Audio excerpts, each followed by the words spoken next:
Good morning, students. How are you all? Fine. Okay, very good. Students, now is the session of economics. Okay, and in the previous session, we had finished the chapter money and banking.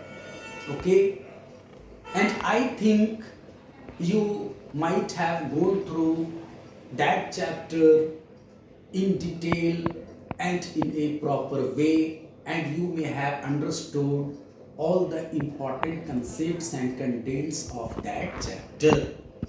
Okay, I also hope that you may have done all the probable questions and the concerned numericals of the previous chapters.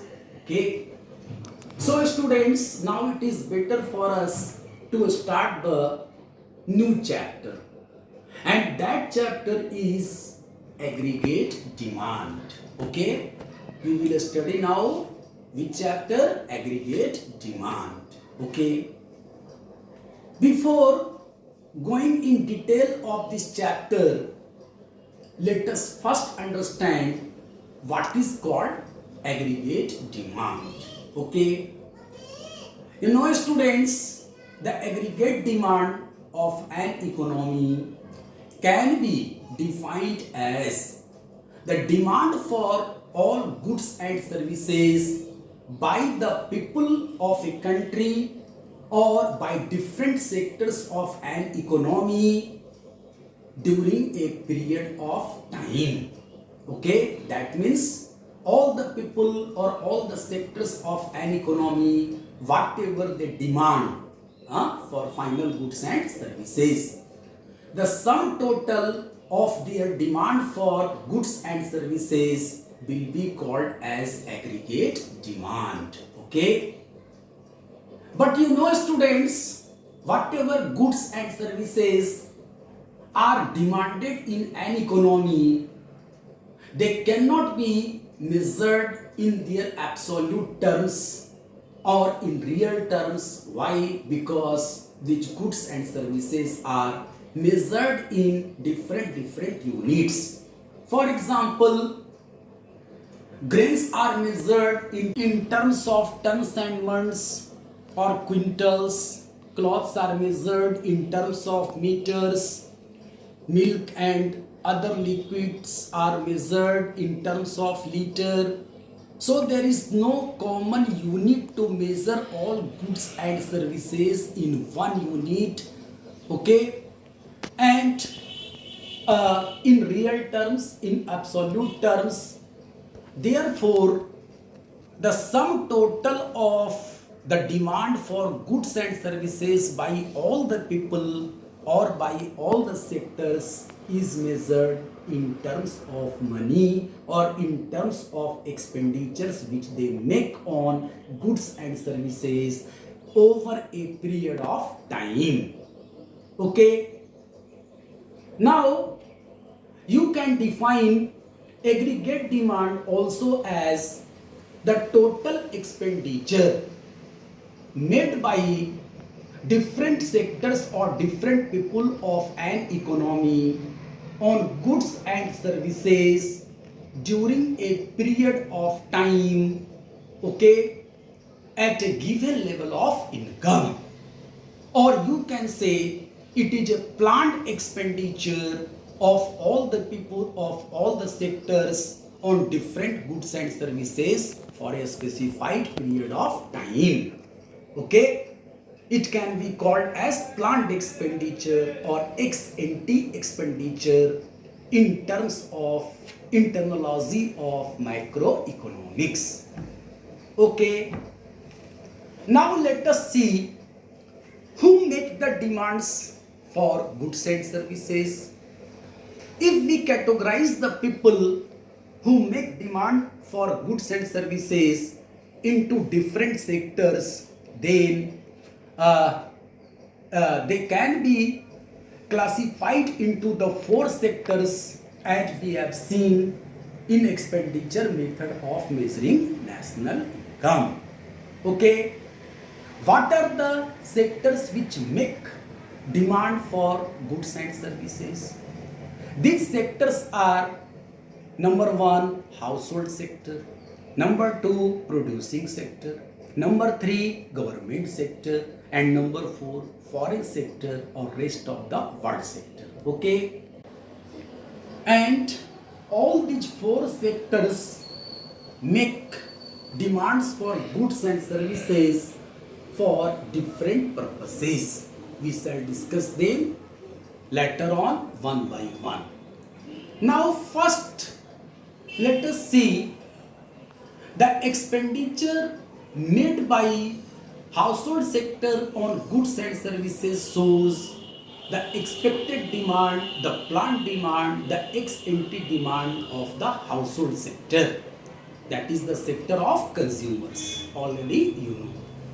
Okay, the expenditure made by producing sector on goods and services will be called as investment expenditure.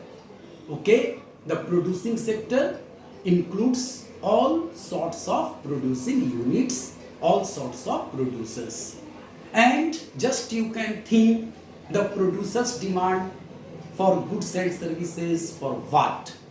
The producers demand goods and services for production. Okay, the household sector demands goods and services for consumption, and the expenditure made by household sector will be called as consumption expenditure or private final consumption expenditure.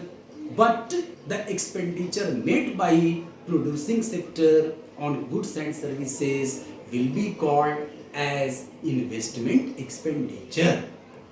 Okay, whatever expenditure is made by the government sector on goods and services, okay, it shows the demand for goods and services by the government sector.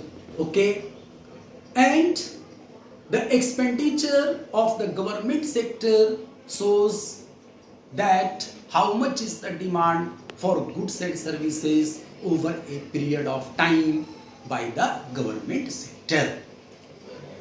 The next important sector which demands goods and services from other country is called rest of the world sector or foreign sector. Okay, and the expenditure made by foreign sector on goods and services is called net export. Okay, means whatever expenditures have been planned to be made, have been intended to be made, are called ex-ante expenditures, and whatever are the expenditures, ex-ante expenditures of all the four sectors denote what? It denotes aggregate demand, the expected demand for goods and services in an economy during a period of time. Okay, now I think the meaning of aggregate demand is very much clear to you all. Okay, and now we shall discuss the nature of demand for goods and services by different sectors.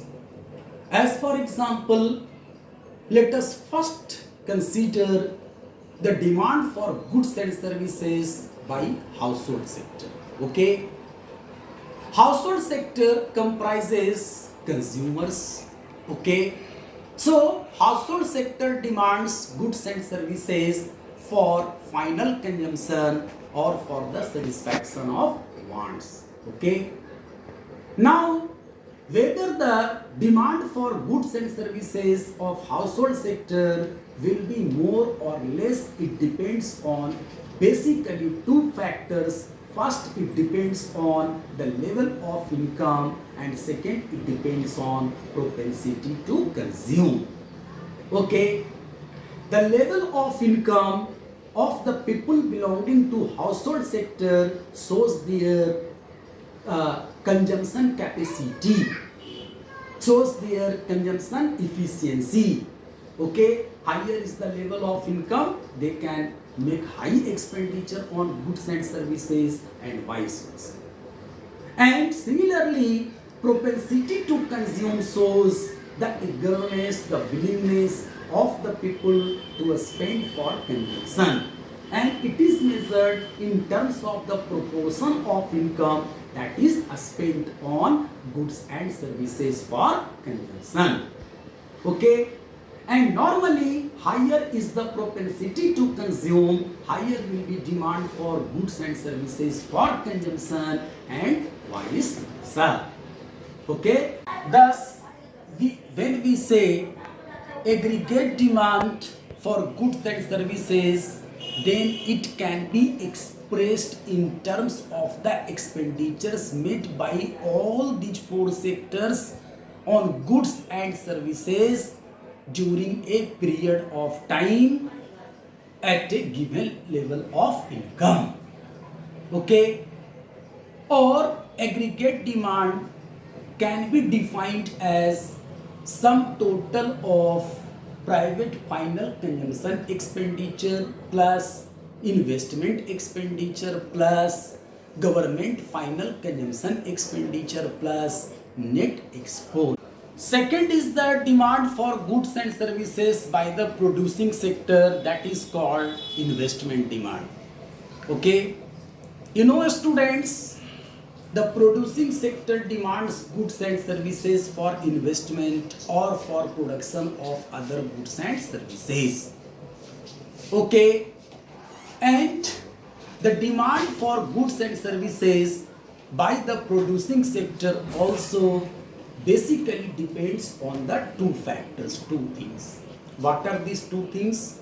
Number one is the rate of interest and number two is the marginal efficiency of investment called MEI.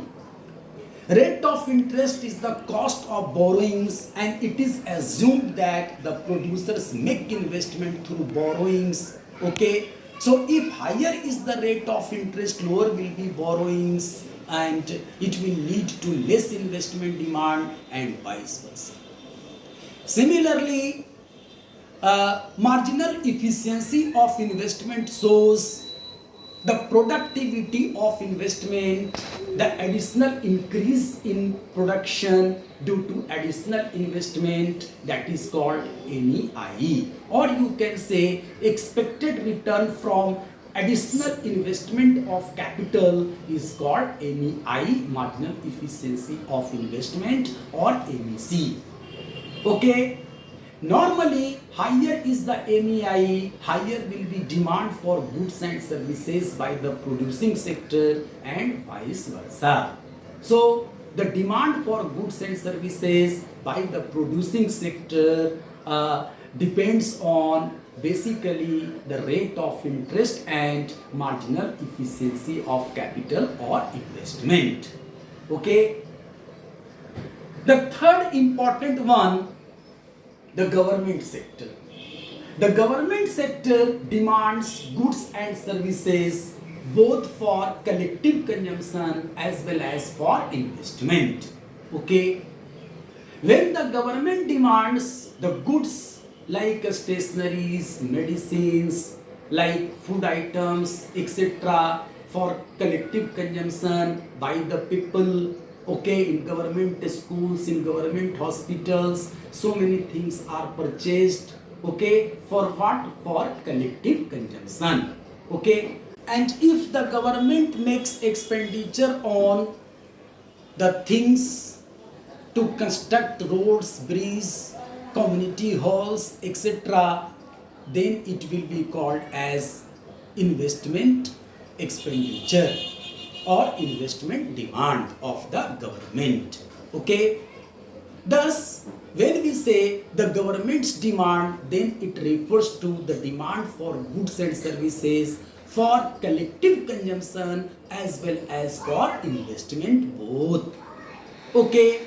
Now, whether there will be more of government's demand or less of government's demand, it depends on what? It depends on basically the two things. First, it depends on prevailing socio-economic condition of that country. and second, it depends on the policy of the government. Okay. Now the next important demand is the demand for goods and services by foreign sector. Okay. The foreign sector also demand goods and services from other country for consumption as well as investment both. Okay. If the consumers of foreign sector demand goods and services, then it will be for consumption. And if the producers of foreign sector demand goods and services, then it will be for production. Okay, it will be called investment demand. So foreign sector also demands goods and services for both consumption as well as investment. Okay. Now let us define aggregate demand once more because the things are clear. You can say aggregate demand is equal to household consumption demand plus investment demand plus government's demand plus net export demand. Okay. And in terms of the expenditure, if you define aggregate demand, then it will be equal to private final consumption expenditure plus investment expenditure plus government's final consumption expenditure plus net export. Okay, all these. So aggregate demand of an economy in a period of time. Okay, this aggregate demand in fact comprises the demand for goods and services for consumption as well as demand for goods and services for production by different sectors. Okay, and students, since the government's demand and foreign sector's demand are very minimal part of the GDP, a smaller part of the GDP, therefore Keynes has considered only the two major components of aggregate demand for theoretical explanation, and these are consumption demand plus investment demand. So in short, you can say aggregate demand is equal to consumption demand plus investment demand, or AD is equal to C plus I. C denotes consumption demand, I denotes investment demand. Okay. I think what is called aggregate demand is clear to you all. Okay. If you correlate the aggregate demand to the level of income, you will find that there is a direct relationship between aggregate demand and the level of income. In what way? Higher is the level of income, higher will be aggregate demand for goods and services, and lower is the level of income, lower will be the demand for goods and services. But if you correlate aggregate demand to the price level, you will find that there is an inverse relationship between the price level and demand for goods and services. How? Higher is the price level, lower will be demand for goods and services, and lower is the price level, higher will be demand for goods and services. Okay, so in these two respects, in relation to these two factors, these two determinants, the behavior of aggregate demand is studied. Okay, in macroeconomics, whatever we are going to study, we shall study the behavior of aggregate demand in relation to the level of income in detail. Okay, and till then, I would like to say thank you very much.